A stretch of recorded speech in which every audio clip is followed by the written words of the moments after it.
everybody. Julian Charles here of themindrenewed.com, podcasting to you as usual from the depths of the Lancashire countryside here in the UK. Today is the 25th of March 2015, and I am delighted once again to welcome back to the programme, exactly 1 year as it happens, after our previous conversation with him, Dr. Paul Craig Roberts, who of course is very widely known and indeed very widely respected and appreciated by listeners to alternative media as one of the most distinguished and highly sought after commentators on geopolitics and economic matters. He is the chairman of the Institute of Political Economy, with a career that spanned academia, journalism, business and public service. He has held numerous senior academic positions in universities. He was an associate editor and columnist for the Wall Street Journal and was appointed by President Reagan as Assistant Secretary of the Treasury for Economic Policy during Reagan's first term in office, after which he served as a consultant to both the US Department of Defense and the US Department of Commerce. Dr. Roberts, thank you ever so much for joining us yet again on The Mind Renewed. It's wonderful to speak to you. It's always a pleasure to speak with you, Julian. Well, it really is great to be speaking with you again, because I know that people very much enjoy what you have to say. I mean, every time that you come on, I get emails from people saying that you've helped them to, kind of make sense of what's going on in this world, this, I have to say, increasingly mad world, as indeed you've been a help to me over the years. So I do thank you for the work that you've done and continue to do. But I mean, if I'm right, you did say a few years ago that you were retiring from all of this. So what is it that keeps you going? Well, I did try to retire. I resigned my syndications with Creative Syndicate in Los Angeles and retired, but I got chewed out by readers with thousands of emails, pleading, begging, denouncing. And so I made a deal. I said, okay, I'm going to form up a website, and if you support it, I'll write. If you don't, I won't. And so far, they've been supporting it, and it's grown and grown. So I kind of got called out of retirement by my readers who refused to let go. So I decided if that meant that much to them, I should continue. Well, it's very good of you to be doing this. Do you feel like you're getting any retirement, or do you feel that you're being worked by all these people asking you to comment on things all the time? Well, it shows me that at least among, a part of the population, it's worldwide too, because the interest is worldwide. People want to know. They're dissatisfied. They know they're being lied to. And they have all these suspicions about what's really happening, but they don't know. And it just so happened the unusual career I have a great deal of experience and was involved with all the main actors, including the ones today. So it kind of makes sense. And so I do try to give my 2 cents worth. Well, it's very good of you to keep doing that. And of course, that's what I want to do today. I want to tap your expertise and your experience, because the subject that I want to ask you about today is this ongoing tension, as I'm calling it, between Washington and Moscow. How we've come to this position, how we're to understand what's actually going on at the moment, and what you think the future holds as events unfold. And I want to start by referencing a recent speech that you, in fact, highlighted at paulcraigroberts.org. And this is a speech by Dr. Stephen Cohen, who is he's emeritus professor of Russian studies at New York University and Princeton University. And in this, I think it's a remarkable speech. He heavily criticizes Washington's aggressive stance towards Russia and its demonization of Vladimir Putin.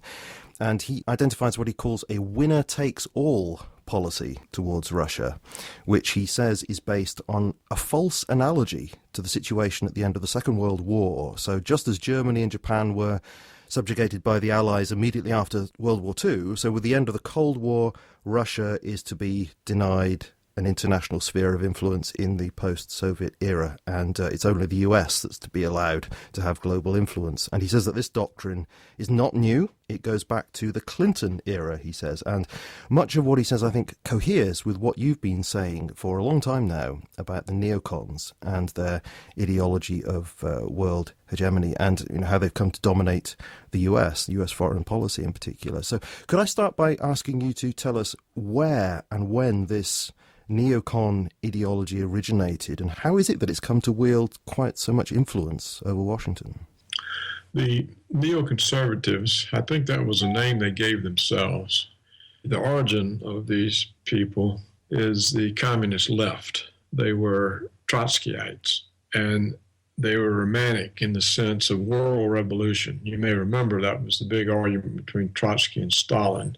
Trotsky wanted to use the Russian base to make the revolution international, and Stalin said that's foolish, socialism in one country. So the neoconservatives were leftists who would tend to this romantic notion of world revolution.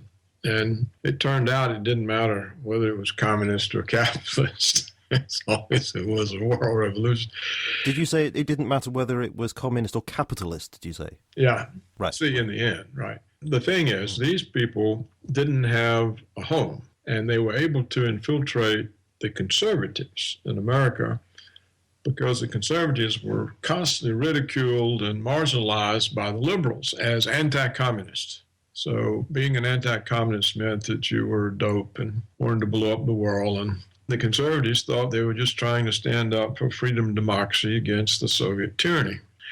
The tyranny was highly imagined. I mean, there was some tyranny, but they had all these dystopia views of what was going to happen to us. You know, the Soviet Union was going to impose 1984 on us and all of that. And so when the neocons started making overtures to the conservatives said, hey, look, the left wing agrees with us. And so they welcomed them with open arms. And it didn't take the neoconservatives long to take over the conservative movement. They essentially decimated the original conservative movement. The conservatives have lost control of their publications, of their foundations.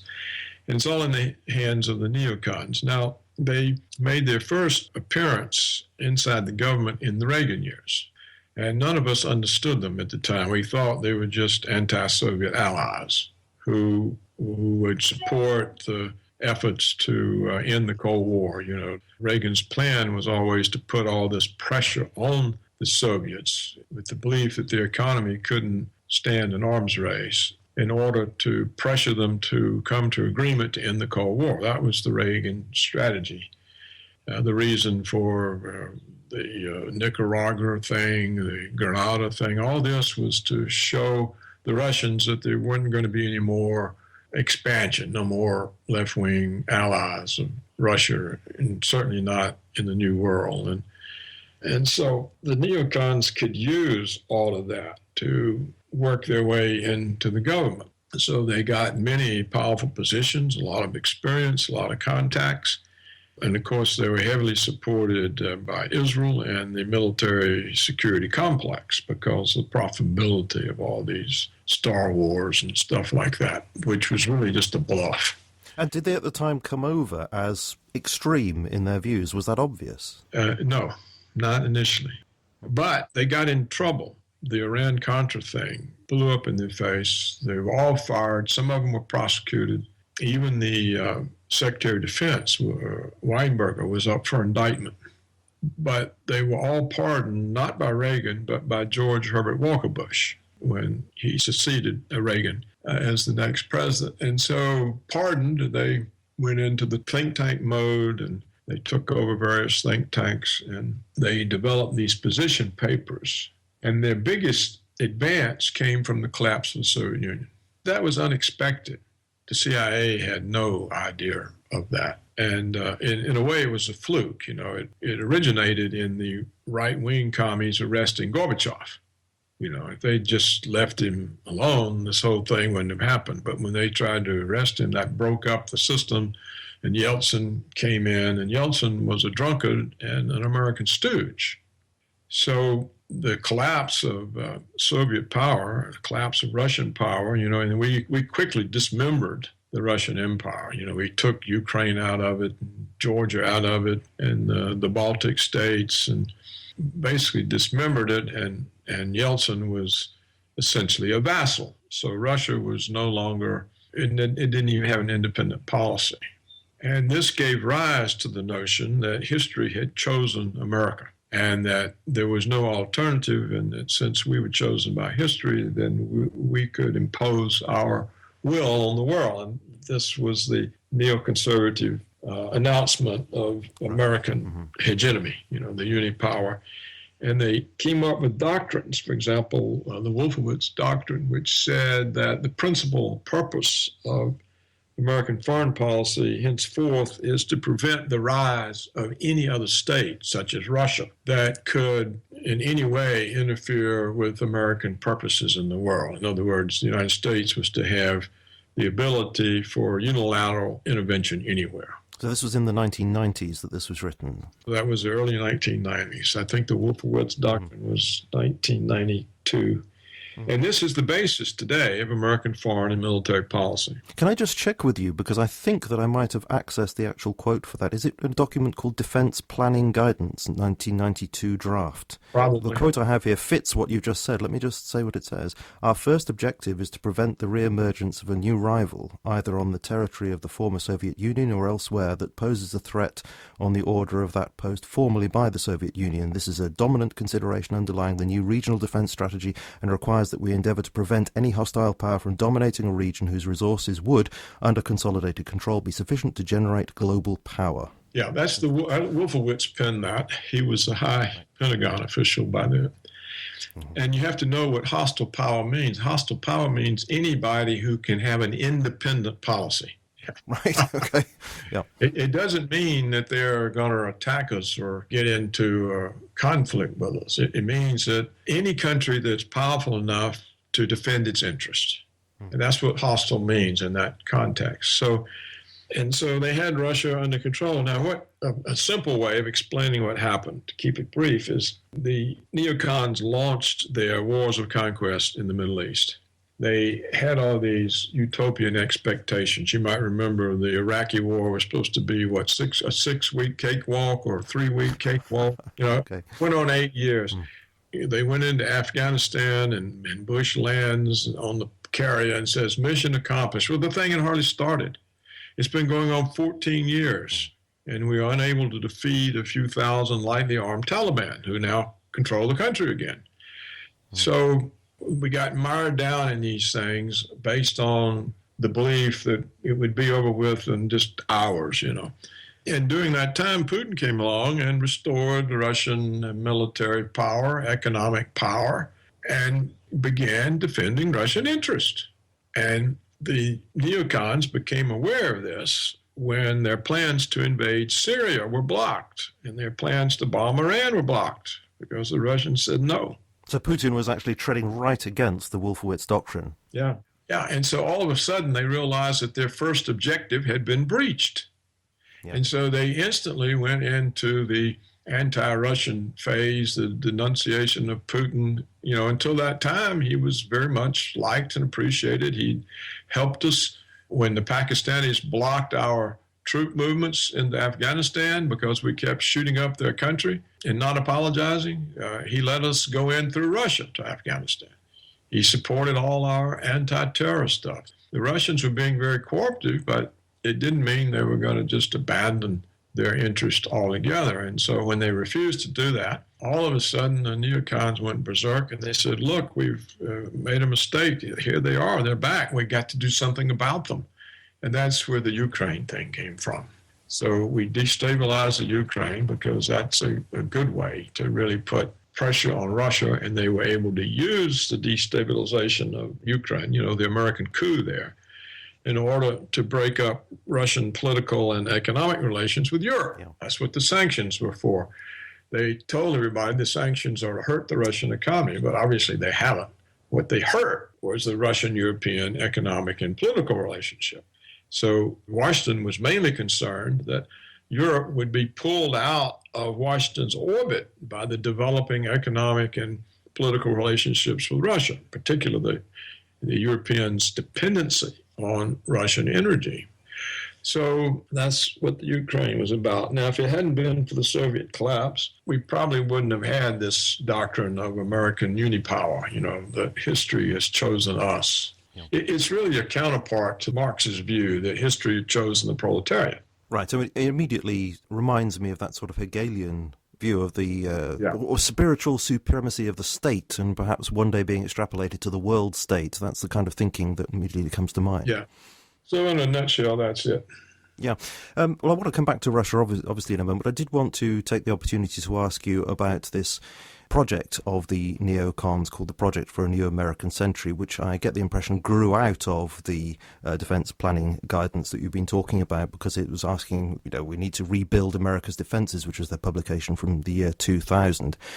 And in that, they say that what's needed in order to justify this rebuilding of defences, as they put it, is something that they call, and I'm going to quote from them, some catastrophic and catalysing event like a new Pearl Harbor. And of course, 1 year later, 9/11 turned out to be precisely that new Pearl Harbor. So do you think that that was another decisive point for the neocons? They effectively staged a coup by at least seizing that opportunity if they didn't actually bring it about themselves. Of course, yeah. It was used for that. And the neocons were placed in the government at that time, in particular in the security agencies and in the Pentagon, the defense agencies, to have been able to pull that off. And of course, Cheney was their man, and he was the vice president. And if you remember, for some curious reason, Bush was not present in Washington that day. He had been sent off to read children's stories in a school somewhere and was kept out of Washington. So it all looks, it's such a collection of circumstance that it does look like it's something they pulled off, particularly since the resistance to any inquiry was powerful and lasted for a whole year. Till finally the 9/11 families themselves were able to force a nominal inquiry, which consisted of a bunch of politicians listening to the government story and writing it down. That's all the 9/11 Commission did. And the 9/11 Commission itself, both the chairman, the co-chairman, and the legal counsel have written books saying that they were lied to, that the 9/11 Commission was set up to fail, that they considered bringing felony charges against the government officials who had lied to them, and so on and so on. But it's never gotten any attention. It's quite an amazing thing when the chairman, co-chairman, chief legal counsel say that this whole thing was a farce and nothing happens. Indeed. Yeah. But would you say that that was the kind of turning point where that neocon ideology really took over the centre of the American establishment? Because when I was listening to Crosstalk on RT, and there was a very good talk about what was going on in Russia, and one of the things that came up was this neocon matter, and they were saying on this program that, that it's influenced think tanks and academia and media and the corporate world. It seems like you don't get anywhere these days unless you sort of buy into that. They had already taken over. They had already taken over all that. What 9/11 did was to let them start the wars. Right. And the reason they wanted the buildup in defense, which on its face made no sense because the Soviet power had collapsed. And everybody said at that time, they all said, it'll take China 50 years to develop. So we essentially had no enemies. There was no reason to even have a defense budget. And yet they were very adamant that we had to spend even more than when we faced the Soviet challenge. And the reason was they were trying to build up the armies for these wars. And it's really, the neocons have the world divided up into 6 commands. The United States government even has an Africa command. So we've got the whole world targeted for U.S. control, military control, invasion, occupation. And that's why they wanted to build up the budget, even though there was no sign of any enemies anywhere. And the wars were already planned. You can't possibly mount an invasion of Afghanistan as rapidly as it happened between 9/11 and the invasion. You already had to have stuff there. And the same for Iraq. You may remember that Bush's first Secretary of the Treasury, who was not one of the banksters, he said the first cabinet meeting he went to, they were talking about invading Iraq. It was before 9/11. So all of that was already arranged and the schedule was there. And the whole strike against the Middle East was to get rid of the non-puppet states, the states that were independent of the U.S., Iraq, Syria, Iran, and Libya, and North Africa. These were the targets because they're not American puppets like Jordan and Egypt and Saudi Arabia and the Emirates. So that's the story of that. They already had plans to attack Iraq before 9/11. The Secretary of the Treasury made that clear in public statements. And Russia, of course, is very well aware of all this and is also conscious that it is being targeted itself in various ways and on various fronts. And I'm thinking here of a recent interview that I heard with Noam Chomsky. This is on Democracy Now! And he was saying that whatever we might think about Vladimir Putin, he has a point. Russia has a case. And he points to the dialogue between George H.W. Bush and Mikhail Gorbachev back in 1989, when it was agreed that NATO should not expand, and this is the quote that he brought out, 1 inch to the east, meaning obviously towards Russia. But he says almost immediately that's exactly what started to happen. And that process has continued up to the point where we now, of course, have NATO troops or NATO sympathetic troops, right up against the Russian Federation border. I mean, did you think that promise was ever really made in good faith in the first place? Yes, I think it was. Reagan and Gorbachev worked everything out. Right. And the problem of the Cold War and maybe a nuclear war was over. And this was reiterated by Bush and his Secretary of State, Jim Baker. Jim Baker gave these explicit promises. I'm just trying to remember, I think what Gorbachev said is, if I let the Berlin Wall come down, does this mean you guys are going to bring your forces up to our borders? And they promised absolutely not. What it was, I think, was the unification of Germany. Right. If we Soviets allow the unification of Germany and we pull out, does that mean that your troops are going to be on our border? And he was given absolute total assurances. Now, he didn't get it written down. It was just a verbal agreement. In those days, that's all you needed, because one government respected the next government's deals. I remember when I went in the Treasury, the first thing we were confronted with was a bailout of the American automobile industry. Quotas were going to be put on Japanese cars. They couldn't sell but so many in America until General Motors and Ford and Chrysler recovered. And of course, that was totally against our policy. And I sent my staff to work immediately on blocking this, and was called in and explained that this was an agreement that Carter had already made for the car companies and the Japanese, and that we had to honor it, even though it was against our policy, and I was ordered to back off, which I did. So even the Reagan administration had to agree with something that it didn't agree with. We were supposed to be a free trade type regime because it had been already agreed by Carter. So normally, that's all it takes. And I think Gorbachev was simply delighted, like Reagan was, to have ended the conflict and didn't expect. Nobody knew about the neocons. And Gorbachev himself didn't expect the Soviet Union was going to collapse. It was his liberalization that caused the hardline communists to arrest him. That's what broke the system up. That destabilized everything. I mean, the system was failing economically, but it wasn't simply going to disappear. It was that stupid act by the hardline communists. So you agree then with Noam Chomsky that Russia does have this case to be very, very concerned about this eastward push that was to continue? It's a much stronger case. It's much stronger than Chomsky makes, because not only were they promised no eastward expansion of NATO, the Bush people pulled out of the anti-ballistic missile treaty.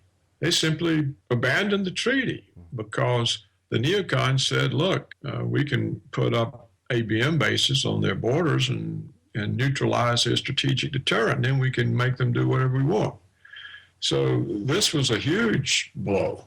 And then the neocons changed American war doctrine. Our war doctrine had always been that nuclear weapons were only in retaliation to an attack by nuclear weapons. The Bush regime turned it into a preemptive strike, and not only a preemptive strike, but it can be used against non-nuclear countries. So now the Russians faced NATO on their borders, the abolition of the ABM treaty, ABM bases going up on their borders, and an American war doctrine that permits preemptive nuclear attack. And it gets worse from there. So all of these things are pressed on Russia, and they've been very unprovocative. You understand that everything that Russia is doing then is defensive? It always is. They are a defensive country. If you look at it history-wise, they don't go around attacking people. They might, if they see everybody's massed on their border about to attack them, they might hit first. but they are defensive, and they're always getting overrun initially, Napoleon, Hitler. But it's a huge place, and they have a view of themselves that the West doesn't have of itself. And you just don't defeat them. They're not defeatable. You see, what you're expressing here is exactly the opposite, of course, that we're getting on the mainstream media. I mean, if I turn to the BBC's profile of Vladimir Putin, it says that he has nostalgia for the USSR, and that particular article links to a previous article called Putin Deplores Collapse of USSR, and it says Russia's President Vladimir Putin has described the collapse of the Soviet Union as the greatest geopolitical catastrophe of the 20th century. And the whole thing seems to be, giving this message that really what Putin wants to do is to expand this empire and resurrect the Soviet Union. I mean, do you think there's anything at all to that narrative? Yes, that's CIA propaganda, and they pay the BBC to broadcast it. Did you know about this book by the German editor of the big newspaper in Germany, who said that he was paid by the CIA to publish under his name stories they handed him, and he said every important journalist in Europe is on the CIA payroll. Right. This is Dr. Udo Ulfkotter, is that right? Yeah, that's him. Yeah, and no one is, and if this isn't true, they could libel. He could be subject to libel. Nobody's brought a case. He says, "I'll welcome it. Bring the case. I can prove everything." And the BBC, what do? They just lie for the Americans. That's all they are. It's part of the BBC is part of the American propaganda ministry. It's not a news organization. It's a propaganda organization. What they say about Putin is a total lie. Look, remember a few years back when the Americans and the Israelis went in, trained the Georgian army, gave it its war plans, gave it the okay to attack South Ossetia. Now, South Ossetia is a breakaway part of Georgia. They didn't want to leave Russia. And there are peacekeeping troops in South Ossetia at the time, both Georgian and Russian, to stop conflict. So we, the Americans and the Israelis, sent the Georgian army that they trained and equipped in, and they attacked South Ossetia. They kill Russian peacekeepers. They kill population, Russian people. Putin was at the Olympics in Beijing. He came right back. The Russian army went right in. The whole thing was over in 5 hours. The entire Georgia was in Putin's hands. If he'd wanted the stinking place, he could have put it right back into Russia, where it had been for centuries. Georgia was part of Russia for centuries. It's the birthplace of Joseph Stalin. The Americans broke it out when the Soviet Union collapsed and Russia was weak. So if he had wanted to rebuild the empire, he had just kept it because he had it. It was right there. The Georgian army didn't last 5 hours with all its American training and arms. It collapsed, and he had the whole country. So what did he do? He stopped the attack on the South Ossetians and pulled the troops out and went home. If he wanted the Ukraine, he could take it in 24 hours. There's nobody could do anything about it. Certainly not NATO, not the United States, certainly not Ukraine. You're convinced that he doesn't actually want Ukraine? He doesn't want it. He's made it clear. He doesn't want it. He doesn't even want the breakaway republics. He doesn't want the Donetsk Republic, the Luhansk Republic. He wants them to stay part of Ukraine. He just wants them to be given the autonomy that they demand to be part of the Ukraine. He sees them as a stabilizing part of the population of Ukraine and balance the crazy Nazis in the Western Ukraine, which basically have the government in Kiev. The eastern and southern Ukraine are former parts of Russia. Ukraine has also been part of Russia for centuries. Longer than the United States exists. Your understanding then is that he doesn't actually want the Russian-speaking parts of Ukraine to actually become part of modern Russia. No. He wants a neutral Ukraine with no alliances, just regions within this neutral zone. That's right. When both the independent republics voted overwhelmingly to rejoin Russia, as did Crimea, he said no. Now, he's not going to stand for those Russian people to be bombed and blown up. He's certainly not going to stand for NATO bases in Ukraine. So do you think, therefore, he has actually been arming the separatists? No, I don't think he's armed them. He hasn't needed to because they just simply seized all the Ukrainian arsenals there. If there were Russian forces in Ukraine, the war would have been over 6 months ago. There's no possibility of the Ukraine fighting Russia. There's none at all. And he's made no effort. I mean, the KGB hasn't assassinated all those Nazis that we have running around Kiev. They haven't sent a Hellfire missile after that fat stooge that we stuck in as president.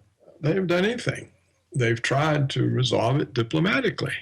In fact, on several occasions, they forced the republics who were on the verge of dramatic military victories to stop in the interest of trying to get a peace deal going.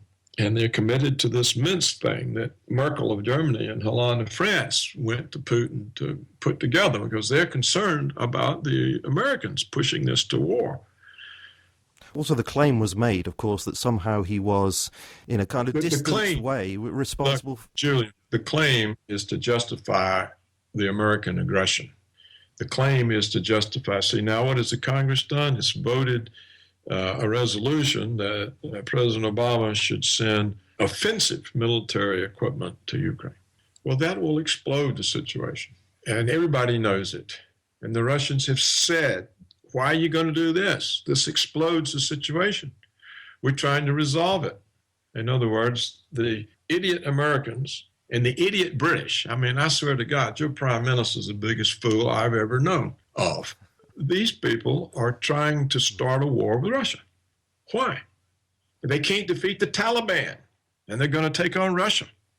I have to say, whatever respect I had for David Cameron vanished a few months ago when the United Nations criticised anybody who might question 9/11, 7/7, things like that, as being somehow connected with terrorism. I just thought that was appalling. He's an American vassal. All your prime ministers are vassals. Tony Blair was a vassal. The guy before him was a vassal. They're American vassals. They don't represent England. They represent Washington. MH17, of course, in a kind of distanced way, was blamed on Putin as well. Do you think we're ever going to get to know, from official sources anyway, the truth about what happened there?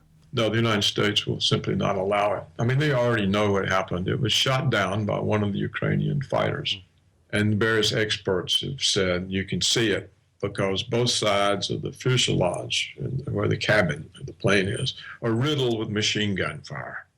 Everybody knows, but the United States is not going to let any report come out. I mean, you think they don't know by now?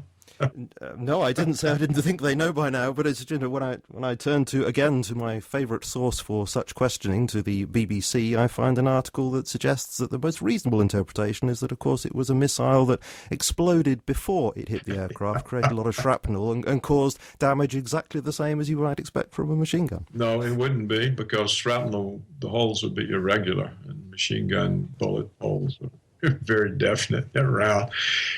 Unless the idiot at the BBC thinks that shrapnel blows up in little bullet-shaped balls. They may. I have no respect whatsoever for the BBC. Julian, it's a disinformation war. It's just like what the United States did to Saddam Hussein, to Gaddafi, to Assad, what they've tried to do to Iran. They tell a bunch of lies. They demonize. And yet everybody keeps falling for it. We now know Saddam Hussein did not have any weapons of mass destruction. We now know that the Bush regime knew that at the time. We know that all the lies they told about Gaddafi are lies, and that the Obama regime knew that at the time. We know that Assad did not use chemical weapons. We know that the United States knew that at the time. We know that Iran does not have nukes or a nuclear weapons program.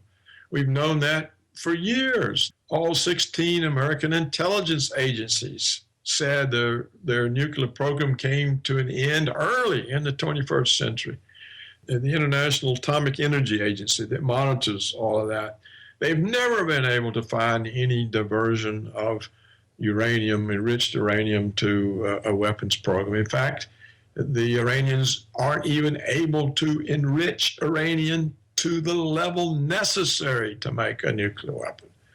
So the whole thing is, it's been lies. It's just constant lies. We know that the Russians have not invaded Ukraine. If they had, they would have it. Ukraine can't do anything about it. These are the most blatant, transparent lies in human history. And for the BBC to repeat them, it shows a completely corrupted news organization. There's no basis for any of these claims. They're all blatant, transparent lies. Well, what do you make of the claim that we constantly hear that this is a new Cold War? It's not the Cold War. Well, this is what Ambassador Jack Matlock said. You had a link to a presentation that he gave on your website, and he was saying that it's not analogous to the Cold War at all. He's right. You see, he's a very experienced guy and highly intelligent and honest. He doesn't want anything from the establishment, so he can tell the truth. If you want anything from the establishment or your career depends on it, you can't possibly tell the truth. This is why there's so few truth tellers. And he says that it's not the Cold War because it's not ideological in the sense that there isn't a fight against Soviet communism. They don't even want the conflict.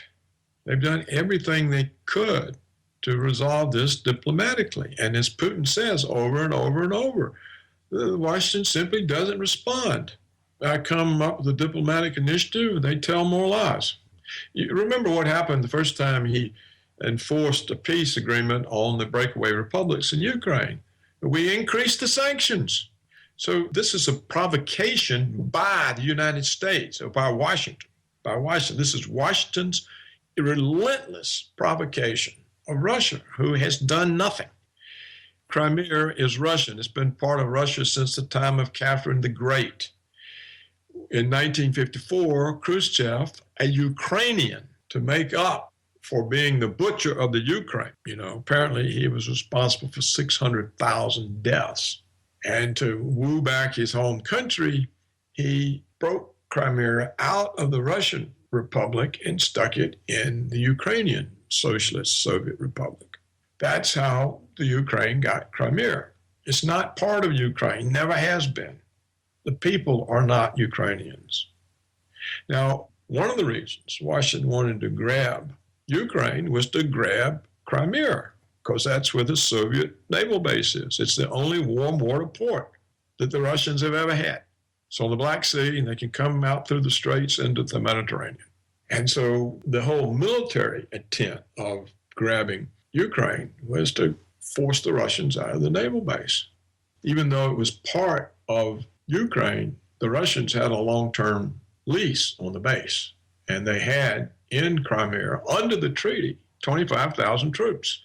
And the troops that are said to have invaded Crimea was simply the Russian garrison that's been there forever. Yeah, and I know I asked this of you last time, but of course the point was made that the decision made by the Crimean people was at gunpoint, and that it was not done in a constitutional way, and all these kinds of points were made, but of course you did answer that last time. That's just part of the American propaganda. You see, look, Julian, let's cut to the chase. What's so wrong about the propaganda is it's driving the world to a nuclear war. NATO and the United States have no prospect whatsoever of winning a conventional war with Russia. If we send an army in there, it's going to be utterly destroyed. And so the humiliation of the defeat will cause Washington to move the thing nuclear. So when you have the BBC lying through its teeth in order to support the Americans, you have the BBC driving the world to nuclear war. That's what they're doing. And they need to be aware of this. At some point, you got to think, do you have some obligation to life on Earth, to the planet? Or are you just going to lie through your teeth because the Americans want you to, and probably are paying the money? I mean, according to that German editor, they're all paid off. So you're talking about a media that's corrupt and that is taking risk with the existence of life on Earth. That's what we're talking about. We're not talking about whether they have a case or not, or did Russia do this or did Russia do that.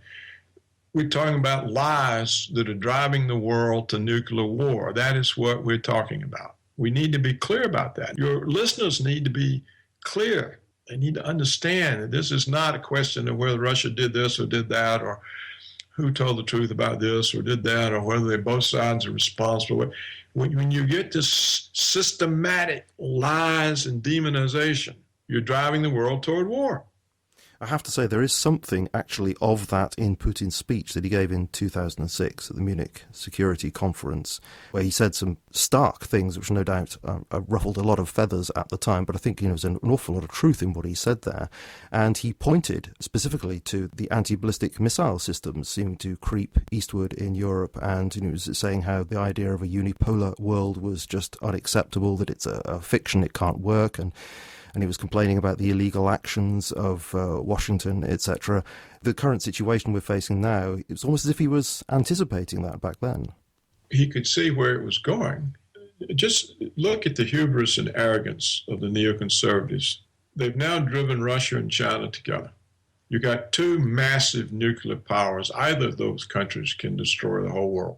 So now the idiots in Washington are in conflict with two large countries, one with the largest population in the world, the other with the largest landmass in the world, both armed to the teeth with nuclear weapons.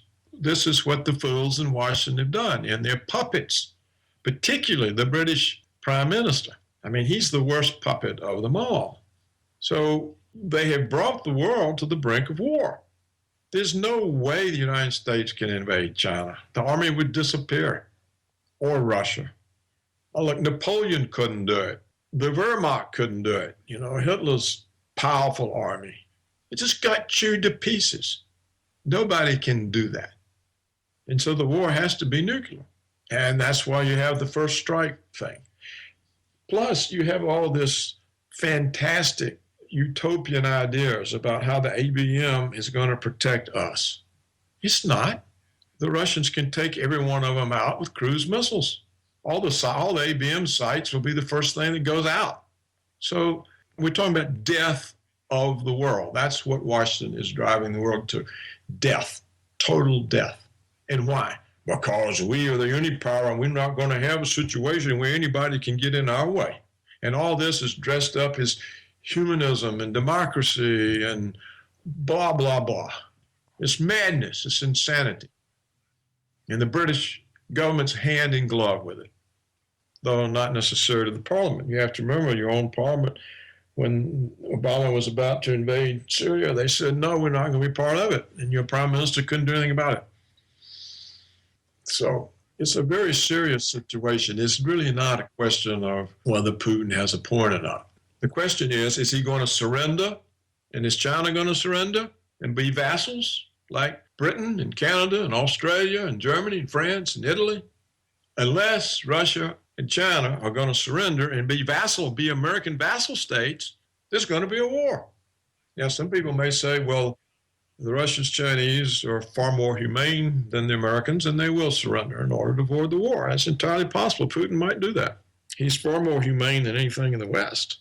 But I doubt he would be allowed because he's not a dictator. He has to answer to powerful interest groups in Russia. The Russian nationalists are not going to surrender. But you would agree that he's authoritarian? I would not. Russia is far more democratic than the United States. In fact, so is China. There's no democracy in the United States. There are 5 or 6 interest groups, private interest groups run the country.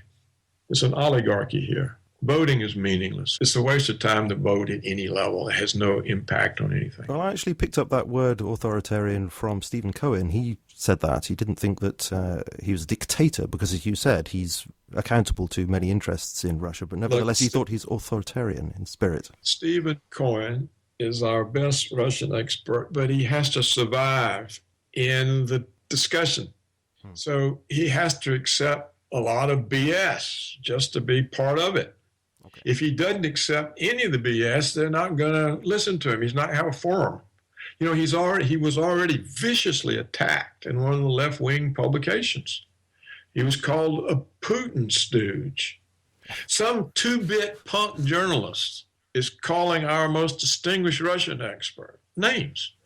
So that's why Stephen Cohen says things like that. He's just trying to modify his position so that he can say some things. And that's all it means. He knows good and well Putin is not an authoritarian.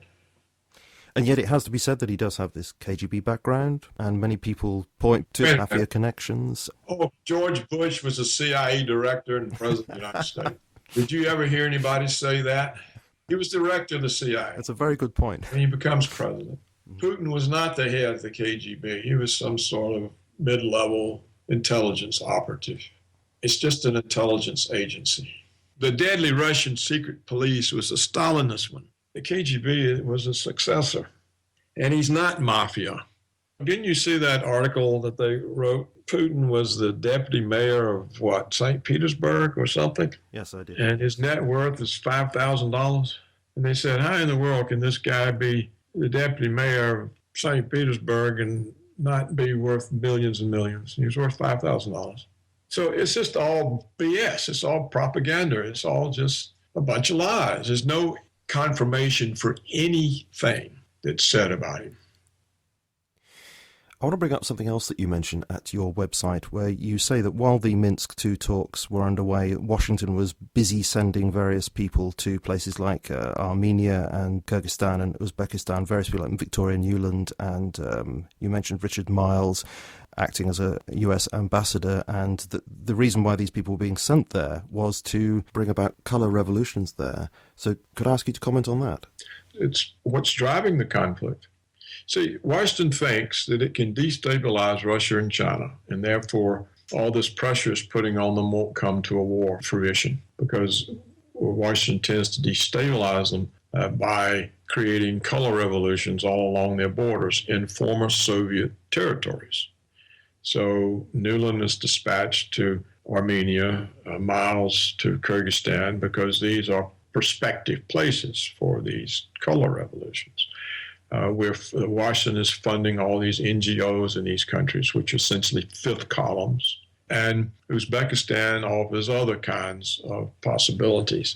Because if they can get turmoil on China's border, then those breakaway, that Muslim province that China has can become unstable. So this is what Washington is banking on. You know, they had a color revolution in Georgia. They had one in Ukraine, and I think it was 2004, and it didn't work. It worked, but it didn't deliver Ukraine. So they spent 10 years building up NGOs, grooming politicians to take over, and then they had their coup last year. So the idea then is that they will gradually weaken Moscow. Is that the idea? So that's what they're banking on. That's the idea. They cause them so much trouble on their borders in what used to be part of the country, you know, part of the Soviet Union. In fact, I guess at various times the Russian Empire itself had some of these lands. They certainly had Georgia and Ukraine. So if it can play out on that level, then why would there ever be any need to go nuclear, when everybody knows that that's just disaster? Well, it depends on what the Russian response is, and it depends on how hard they push. Suppose they pull off color revolution in Armenia and Kyrgyzstan, and they bust up oil pipeline plans and flows, and you don't know, you know, the Americans are very devious. They're up to all kinds of things. So, I mean, Washington, I don't mean Americans that have a foggiest idea what's going on with Washington. So then they start putting more pressure on Russia. They say, okay, we're going to put NATO bases in Ukraine. Well, that's going to do it. When you're ruled by arrogance and hubris, and think that you have a God-given right to rule the earth, you do all kinds of crazy stuff. You push too hard. And that's just normal. You know, look how bullies behave. You know, eventually they find somebody they can't bully. So it's a dangerous situation, whether they destabilize Armenia and Kyrgyzstan or not. In fact, that just makes it more dangerous. It makes it more obvious to the Russians and the Chinese that they're targeted. Even their so-called liberal pro-American groups can't pretend any longer. You know, both countries have, both Russia and China have these pro-American groups there. They're assiduously cultivated by Washington. And the whole purpose is to cause more internal trouble. You may remember when Putin was reelected, we were able to call out that big demonstration in Moscow, claiming he had stole the election. There was no evidence whatsoever he stole the election. All the current polls showing he has at least 85% of public support as an indication he didn't steal anything. And yet we were able to put into the streets of Moscow tens of thousands of people making that claim. So both countries are infiltrated. I also wanted to ask you about the murder of Boris Nemtsov. And one of the things that struck me about that is as soon as that shooting had taken place, the mainstream media reports were implying, of course, that Putin was behind it. And my immediate reaction was to ask that, the cui bono question. And the answer, in my mind anyway, was not Putin. Why would he do that? That would seem to invite accusations from across the globe. Whether you like him or not, I don't think he's a stupid man. And yet, the very next morning, as I was watching Sky News, both the reporter and the interviewee were saying that there were really only a handful of reasonable possibilities, that Putin was behind it, that the ultra-nationalists inspired by Putin's Russia had done it, or business people whom Nemtsov had criticized had done this, and any other possibility was tagged with that phrase, conspiracy theories. There was 3 times in that conversation, and I sat there thinking to myself that the most obvious possibility was that it was some kind of false flag event to be blamed on Putin, and apparently that was considered irrational, and I just sat there thinking this is just a crazy situation to be in. Do you think that's an irrational thing that I was thinking there? No, it's the most likely explanation. This guy was no longer relevant. I mean, he had zero support. He was not in any way a rival to Putin or in any way dangerous to the Russian government. So when you get a guy like that and he's your man, sometimes he's worth more till you're dead.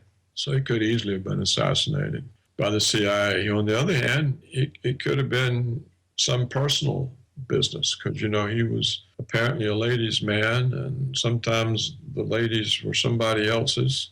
He may have simply just tread on toes of people who were a lot tougher than he was. Right, I wasn't asking you to say what it actually was. I just thought that it was at least rational to consider that it might have been a setup. Yeah, it's the first thing that comes into any experienced person's mind. The first thing. It's like you say, it's nonsensical for Putin to do it. Everybody knows that. It has an ounce of sense. So it was a propaganda show. It was a propaganda show no matter who did it. It doesn't mean just because it was a propaganda show that the CIA did it. Sure. It could easily have been he just crossed somebody that got tired of him, because he does seem to have been sort of full of himself and a ladies' man, and he was with some babe at the time it happened. It's just really not clear. I mean, it could have just been somebody settling the score. And I noticed actually in one newspaper there was a reference made to Litvinenko's wife. Somehow I think she was implying that Putin was behind it. Do you consider the Litvinenko business being dragged up again after all these years as also part of the propaganda? Yeah, it's part of the propaganda. Yeah. The propaganda didn't make any sense because, okay, Putin is a dictator or he's authoritarian. Well, if he wants to get somebody, he can just pick them up and frame them and put them in jail. He doesn't need to shoot them on the street. If he's so authoritarian, as the BBC and all these idiots say, then all these guys do is have him picked up and just present him with a charge. I mean, even the United States can do that. We pick up people all the time and present them with charges, and there's no evidence, and we hold them indefinitely. And we torture them. We torture them for years, and they're held indefinitely in torture, or we send a Hellfire missile to assassinate them, including American citizens. And instead of that, he does something which is the worst possible thing to do from the point of view of publicity. Yeah. If he wants the guy, he could just arrest him. Yeah. I'm sure they can find something he's guilty of. So it's unbelievable, because if he was any kind of a problem for Putin, they would have simply made a case against him. If Putin is this authoritarian figure. So you can't have an authoritarian dictatorial type that has to resort to surreptitiously killing somebody on the street. That's not what they have to do. Just pick them up. As I said, even the so-called American democracy can do that. So what could authoritarian Russia do? Do you think, nevertheless, there's some hope in Angela Merkel's distancing from Washington? I mean, there was that Der Spiegel article that was very critical of Philip Breedlove fairly recently, which was saying that he's very fear-mongering about Russia's alleged involvement in Ukraine, but there seems to be no evidence for the things that he's saying. And I noticed the comments were aimed at General Breedlove, but I'm picking up the vibes that really this is a distancing from Washington. Do you think there's some hope in that? Well, there could be. You see, Merkel is an American puppet, but she is also subject to other forces, other pressures. And there's a tremendous opposition inside Germany to this conflict with Russia. Yeah. The business community, which is influential, sees nothing in it except loss of profits, maybe another defeat at the hands of Russia. I mean, they haven't forgotten what happened to them in World War II. They don't want anything to do with conflict with Russia. The German intelligence agencies, they're the ones who made it clear that Breedlove was lying through his teeth, and there was no evidence whatsoever for his provocative statements. So she's got her own intelligence service telling these Americans are crazy, they're insane, they're going to get us in a war with Russia. You got the business people saying, how many hundreds of thousands of our workers do you want laid off, unemployed, because you're sucking up to the Americans? So she has that kind of pressure. And so she's having to adjust to that too. Where she comes out in the end, I don't know.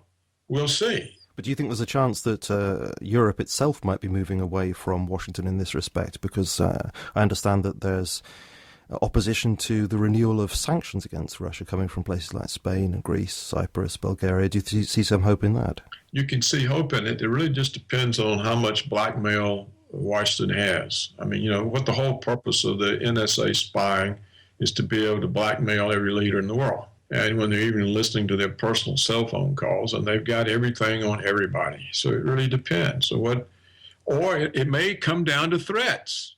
If it looked like Merkel was going to take Germany out of NATO, she'd probably be assassinated. Well, I did wonder if there was a veiled threat. I heard it was George Friedman of Stratfor, who heads up Stratfor, in a video that I saw recently. He was saying that something like Europe doesn't exist anymore. I think this was around the same kind of time as Minsk II. And he said we have a relationship with France or something. He said, but basically Europe's of no interest kind of thing. And I just wondered if that was reflecting, whether it was in fact some kind of threat there. I don't know. There's always a veiled threat. And I think what he was saying is that Europe has been in American vassalage since 1945 and knows no other way of existence. The only country that has had an independent foreign policy in Europe was France under de Gaulle. All the other countries, England doesn't have an independent foreign policy, or Germany, or Italy, or Spain. They all do exactly what Washington tells them to do. So do you think his was a kind of warning to say, don't think independently? I think they never allowed to forget it. Don't you remember, I think it was last year sometime, there was some talk, both Germany and England, or England and one other country, I think it was Germany, but England, of leaving the EU. And an assistant secretary somewhere called up and told the governments that they better not say that anymore. It wasn't in America's interest. It was even reported in the prostitute media. So when you have an assistant secretary of somewhere, state or defense or wherever it was, they can call up and tell so-called sovereign governments that they can't even mention possibility of leaving the EU and shut up. How much independence these countries have? None. Now, are they going to find it? That's the question. Here's the question that you're really asking me, and that is, are the Americans putting so much stress on Europe by driving them into conflict with Russia that they can see no future in, that they actually break up from America? And yes, there is hope for that. There is hope that the Americans are pushing their vassals too much against their vassals' interests. Too much can lead them to say, well, this doesn't serve us any longer. And whatever the cost, we're stopping it. So yes, there is hope. And that's why I say the danger and the hope both come from the arrogance and hubris of Washington. Yeah. But I want to ask you about that, because if you do see there's some hope that Europe would disengage from this, it's interesting that I mentioned George Friedman, of course, this head of Stratfor, and he wrote a piece last year called From Estonia to Azerbaijan, American Strategy After Ukraine, and he was envisaging an alliance of nations stretching from Estonia in the north through a string of nations, Latvia, Lithuania, Poland, Romania, right down through to Georgia, Azerbaijan, which we say would be a kind of buffer against, as he sees it, Russian expansionism. And he was saying that would have to be independent of NATO because Europe wouldn't be committed enough to that. So it would be essentially a US-funded and supported alliance of nations. So I was wondering whether he's actually got that kind of view actually in his mind there, that maybe Europe might not support this. That's the neocon plan. It's even consistent with Brzezinski. His view was pre-neocon. It wasn't as drastic. And when they say it's alliance of nations, that's just cover. It is a puppet arrangement. And it's not to block Russian expansion. It's to advance Washington's expansion. Mm-hmm. Russia's not expanding anywhere. Well, I did say as he sees it. Yeah, well, as he sees it. Yeah. Well, he doesn't see it that way either. That's as he says it in order to hide what's really happening. They pretend that Russia is expanding and they have to organize the world to contain Russia. But what they're really doing is organizing the world to serve Washington. Okay, but what I found interesting about the way he put it was that he seemed to not exactly factor Europe out altogether, but limited the role of Europe, as if Europe was saying, well, we can't go that far, we're standing by the way. But he was saying the US would continue to fund this strip of nations without Europe, effectively. Well, I wouldn't say that the United States is going to let Europe go. So we'll see, but it's just part of the aggression toward Russia and China. The same thing is happening with China. We've had this so-called pivot to Asia. We have all these plans for new air and naval bases ringing China. We're getting the Philippine naval base back. We want to build a new one on a protected Korean island. We're putting Marines in Australia. We're trying to get the Vietnam bases. We're doing everything we can to control the flow of resources through the South China Sea so that we can cut off materials into China. So this is just as dangerous as what we're doing to the Russians. It's madness, and it's all because Washington thinks it has this right to prevail over everybody, and that nobody's interest counts but Washington's. So it basically boils down to what you said in previous interviews in terms of there being any hope in this, and that is that the US comes crashing down because of financial collapse. In January this year, Michael Snyder published an article drawing attention to 11 notable economic commentators, and you were one of them, who were saying that they thought 2015 could well be the year for that to happen. Do you still think that this could be the year? And if so, do you think that, paradoxically, could be our greatest source of hope? Yeah, we have two sources of hope. That's, the American system is a house of cards. The economy is a house of cards. And the other system we've been talking about, Washington may push so hard it drives Europe into independence. But let me just give you the February real retail sales in the United States fell by 0.8%. At the annual level, retail sales in the United States are at recession level. First quarter real sales contracted 2.6%. This is the worst showing since the depths of the 2007-8 economic collapse. Real earnings are down again for the month. All we ever seem to hear about, though, are the markets and how well they're doing. And the reason the market's doing is because the Fed creates so much money, has got nowhere to go, and it drives up asset prices. So you have high bond prices, negative real interest rates. You have high stock prices that are not supported by earnings or anything else, but are just supported by the liquidity that's dumped into the system. Generally, that type of liquidity gets into the economy and drives up consumer prices into hyperinflation levels. But given the constraints on the debt levels, people can't borrow. They're too indebted. The banks are too busted to lend. So all the money goes into asset prices. So the whole thing is fake, artificial. You've got a situation where the middle class has shrunk because first they offshored all the blue-collar middle-class manufacturing jobs, well, not all of them, but a large percentage of them. And then they offshored the professional tradable skill jobs like software engineering, information technology that university graduates would take. Those jobs are all gone too. So we now have several graduating classes for several years now of college graduates who can't find employment. They go back home, live with their parents. So you have a university-educated population that's like used to be in India. They get jobs as waiters, as bartenders, as cab drivers.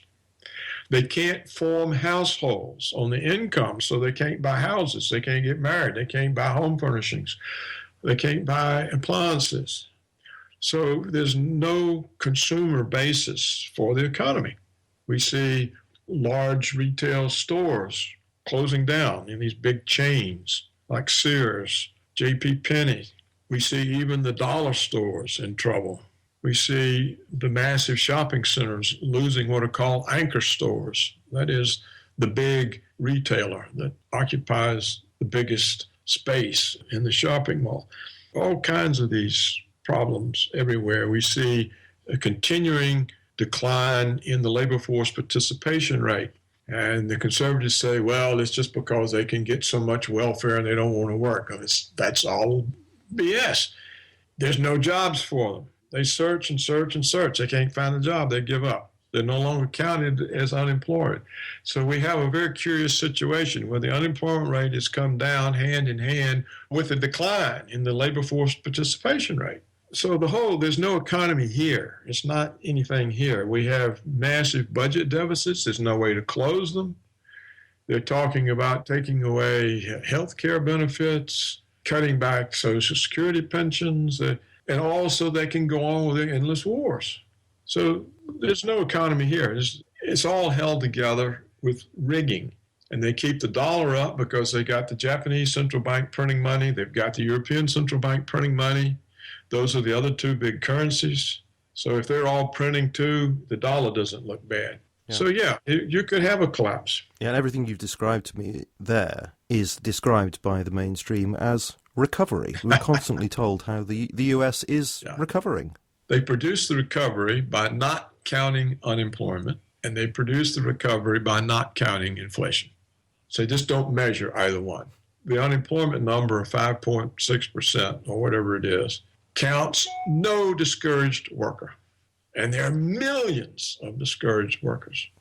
And the inflation, the way they measure inflation, if the price of something goes up, they throw it out of the index and put something in that's cheaper. If the price of something goes up, they say it's not a price rise, it's a quality improvement. They don't count it. Right. So that's how they get low inflation. And they get low unemployment by not counting anybody that hasn't searched for a job in the last 4 weeks. So if you've been searching for a job for 4 years and can't find one, and you haven't searched in the last 4 weeks, you are not counted as unemployed. So the figures are useless. That's what they use to claim that there's a recovery. There's no other figures that support recovery. Not home sales, not median family income, not retail sales, not housing starts. Nothing supports the image of recovery. It's just more propaganda. So you're characterizing this as a house of cards, and you're saying that it's a house of cards. that there's every possibility that it could in fact be this year that house of cards collapses. Now, if it does, then of course, as you said in a previous interview, that would bring the wars to an end? Would they no longer be able to finance those wars? And what would happen at home? How would people cope with such a collapse? I don't know. You see, we now have a militarized police, and this new Nazi Gestapo department called Department of Homeland Security, which is a federal thing, it now has the very unusual and probably unconstitutional right to take over state and local police forces.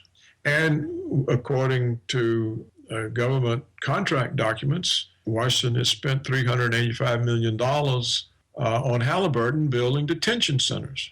So I have no idea. It's an amazing situation. And I don't know if this is true, but the other day on Alex Jones, they've published a report that they now have documents that the United States Army has plans to occupy Texas and Utah because they have so many libertarians and so many people alienated from Washington. This may all just be nonsense, but it fits the whole pattern that we see of all kinds of expansion of federal police, military powers over the population. You can go into small towns now, and the local police have tanks, armored personnel carriers, helicopters, rocket-propelled grenades. It's an amazing thing. Just small little country town police forces. So why do they have all this? There's no reason, but they have it.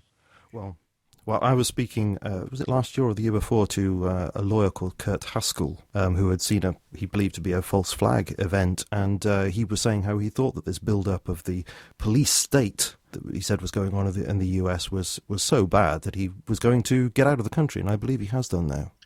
Yeah, a lot of people want to get out, and they think about it, and they tell me I should. My view is that Americans are now so hated everywhere in the world that you're simply not safe, because once American power cracks, the rest of the world are going to turn on Americans, unless you can marry into some prominent family and acquire protection that way. These American expatriate communities, they're in danger because the world simply hates the United States, and thereby it spills over into Americans, even the ones that don't like the country and have left it. And you know how these things work. The people are scapegoated. And the minute the United States looks like it's not able or willing to protect these expatriate communities, people are going to turn on them. They're going to be scapegoated, particularly if we use nuclear weapons on somebody, or we overthrow Venezuela, or Bolivia, or Ecuador, or Argentina, as we're trying to do. And Americans are not going to be safe. They're not going to be safe here, but they're not going to be safe anywhere else either. Well, you've answered my question as regards the domestic situation if there's a collapse. What about the international situation? Do you think the wars could continue if they couldn't be financed in the traditional way? I don't think the wars can continue if Europe would put its foot down, because Washington has to have cover. If it doesn't have cover, it's a war criminal. And so that's why we always go to all this extreme length to get a coalition of the willing or NATO. Or it's a way of justifying what, under the Nuremberg standard, is a war crime punished by death. So as to avoid that type of charge, Washington organizes its puppets, the stupid Prime Minister of England, the Chancellor of Germany, the President of France, the rest of these puppets. What interest does Europe have in defending Georgia, somewhere way off in the Caucasus? None. What interest does Europe have in the former Soviet Central Asian republics? None. But why are they mobilized for this type of thing? So if the Europeans just said no, or they said, you know what, we think NATO is a bigger danger to us than the Russians are, which it is, because the Russians are not going to attack Europe, but NATO may get pushed into conflict with Europe. So if the Europeans could just find an ounce of intelligence and an ounce of courage and just say no, put the foot down, then how's Washington going to go forward with this? They wouldn't even have any staging grounds for their armies to push them up against the Russian borders. The whole thing would be over with. I mean, really, NATO needs to end. I wrote several years ago, there's no need for NATO. If it didn't exist, we wouldn't be facing the prospect of a nuclear war. There wouldn't be any conflict. The United States couldn't do any of these things. It has to have this cover. It gets the British to go fight for it in Afghanistan and in Iraq. What in the world is that in Britain's interest for? None. And do you see any movement in this direction? Do you see any of these hopeful signs, what we've been talking about? The only movement we've seen, Julian, it's Hollande and Merkel going to Putin and dragging along the puppet in Kiev and working out the Minsk agreement. And so the Russians are keeping to it, the breakaway republics are keeping to it, but we don't let Kiev keep to it. We keep telling the puppet, no, no, no, and they keep breaking and breaking and breaking. And so what's going to happen? The telling tale will be whether Merkel and Hollande say something about this and simply say that Washington has to quit trying to break up this agreement or we're leaving NATO. Or they have to tell the Washington puppet in Kiev that you do stay to this because now you answer to us, not just to the Americans. How likely do you think any of that is? I don't know. It depends on what threat Merkel and Hollande perceive from causing a war with Russia. If they think that the idiot Americans are going to force them into a war with Russia, they're likely to break away, even if they can be blackmailed. But if they think that, well, tomorrow the Americans will change their mind and they don't, but they think, well, the next week they will, or the next month, or we'll stay with this. And if we break, we'll lose our influence. As long as we're cooperating with Americans, we can still talk to them. You never know what kind of delusions people work themselves into, do you, Julian? I mean, no. So the whole The picture I'm getting is the whole thing is on knife edge. It's on knife in various ways. Yeah. A movement in the way that you've just described, or a knife edge that moves over into a first strike, or a knife edge of the economy in the US, and you just don't know which way it's going to go. That's right. Flip. We don't know. There are potentials for disaster, and there are potentials for the empire to break up, the American empire to break up. Now, that's a term that Americans don't understand. If I mention the American empire, they don't have, like I say, what are you talking about? What empire? What do you mean? We don't have an empire. They think you're some kind of a nutcase, or they say, well, you must be anti-American. We don't have empires. That's certainly a great difference from here. There is a consciousness of the American empire, for sure. Well, you've experienced it for years now, haven't you? Decades. I mean, you've probably had 3 generations of people moving through the American empire. Well, I mean, I'm going to say it's been a pleasure to speak with you, Dr. Roberts. I mean, in one sense, it has, because, it's great to hear your view on things and the way in which you do make so much sense out of what's happening. I mean, you watch the mainstream and, you're just insulted over and over again in various ways. So it is a great pleasure to speak with you because of your clarity and your experience on these things. But then, on the other hand, there is this... Well, this sense of gloom, which is realistic. You don't know which way things are going, and it could be absolutely appalling. And of course, I accept what you say. We are in extremely dangerous times. But nevertheless, I do thank you for coming on. And as I've said before, the listeners very much appreciate your input to the program. So, Julian, let me apologize to your listeners for being so exasperated. I think that's fair enough. I know I sound extremely exasperated. I shouldn't sound that way. I should just be very low-key, speak in a very neutral voice. But I really am exasperated with it. It's just amazing to watch the world move toward destruction because of a handful of neocon Nazis. And nobody will call the whistle on them. Nobody will blow the whistle on them. It's all just one propaganda after another. We're really in times that are worse than those described by George Orwell in 1984. The spying is more complete. The control is more complete. The lack of awareness on the part of the populations is more total. And the mendacity of the government is worse than that portrayed in 1984. So it's a very exasperating thing. I sometimes wish I had not had all the experiences that I had had and didn't know all the things that I know and could just be happy piddling around on the beach or having fun in the mountains. Well, I'm so glad you're not like that, because then all of us would suffer by not having your interpretation of what's going on. Of course, we wouldn't know the truth of so much that we're being lied to about. So I wouldn't wish you to be any other way, and I thank you very much for being candid on this program, because I think people will very much appreciate what you've said, and I thank you very much for all the work that you continue to do at paulcraigroberts.org, and thank you again for spending this time with us on the show. Well, Julian, I appreciate your interest. And all the best to you and your listeners. Thank you ever so much for coming on. Great to speak to you. Okay, Julian. Well, don't wait a year next time. Or maybe that's all your listeners can take. They probably can't take it more than once a year. Well, I thought you were going to say maybe we haven't got a year. So, but that's. Well, it's not clear we do, Julian. It's not clear. Yeah. Okay. All the best to you. Thank you ever so much, and I shall be in touch within the year, God willing. God willing. Okay. So long. Well, thanks very much for listening to that very stirring and informative interview with Dr. Paul Craig Roberts. It's certainly a great privilege for me to be able to speak with such a person, and I look forward to inviting Dr. Roberts back on the show in future. There are a couple of things that I do want to say before we close. The first is that please don't forget that we have this debate coming up on the subject of Mormonism. If any of you do have questions, please don't forget to send them in via the contact form or using voicemail. I also do have one of Dr. Bennett's books left to give away. So for those of you who did listen to that interview with Dr. Robert Bennett, please do let me know if any of you would like to have that book. It is available.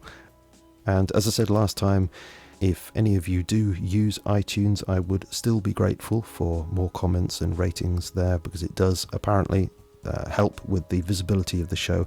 And I can't tell you how encouraging it is when people do make comments there.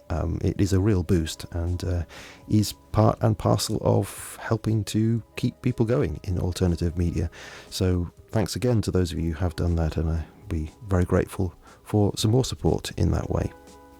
So that's it for today. I will say that there isn't going to be a normal podcast next week, or indeed the week after, because of course it's the Easter break, but I am intending to post a couple of mystery items during that time. That's all I'm going to say for the moment, but do keep a lookout for those. You may find those interesting.